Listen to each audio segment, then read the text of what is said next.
Hello Duke friends.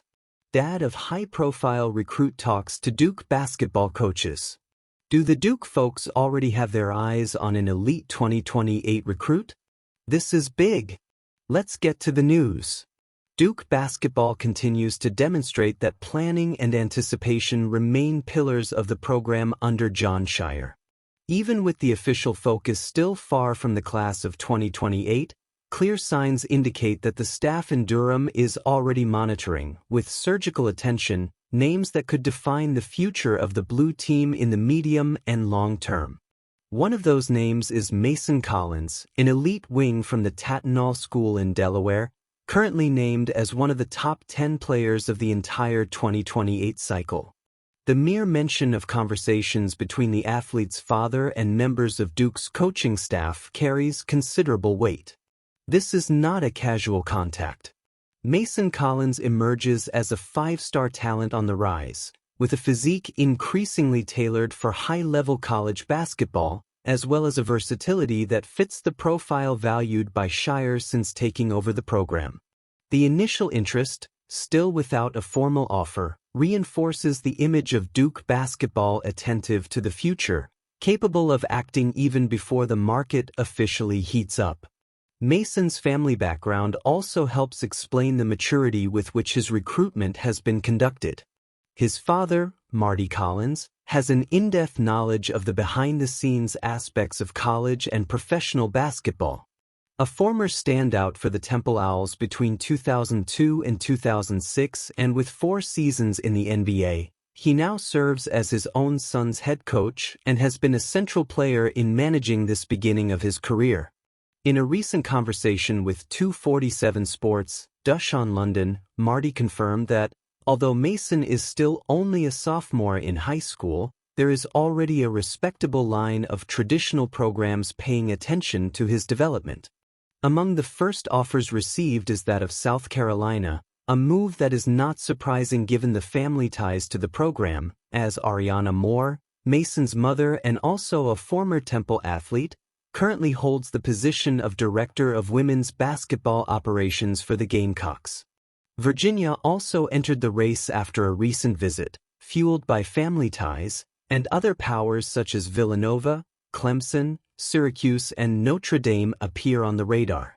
Duke, in turn, appears at this early stage as a program that calmly observes, evaluates projections, and maintains an open dialogue, something increasingly common in elite recruiting processes. More than numbers or rankings, Mason Collins' story draws attention due to his recent physical and athletic transformation. There was a time, not so long ago, when he didn't even fit the stereotype of a great basketball prospect.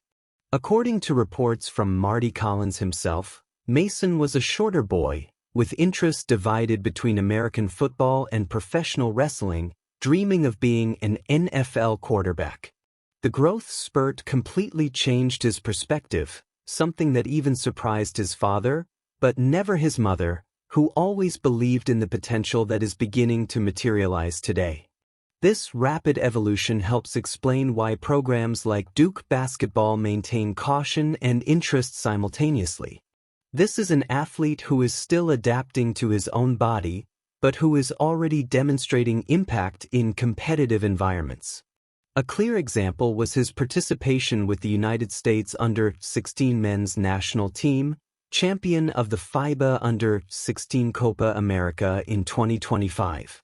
Even coming from the bench, Mason contributed with solid averages of 10 points, 3.5 assists, and 2.3 rebounds, demonstrating his understanding of the game, his ability to create, and his willingness to play in different roles on the court.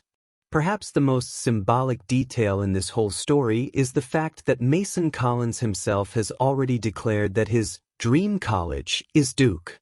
Although this does not represent any commitment at this time, the simple recognition of the weight of the program reveals how Duke basketball continues to be a reference for young talents, even in recruiting cycles that are still distant.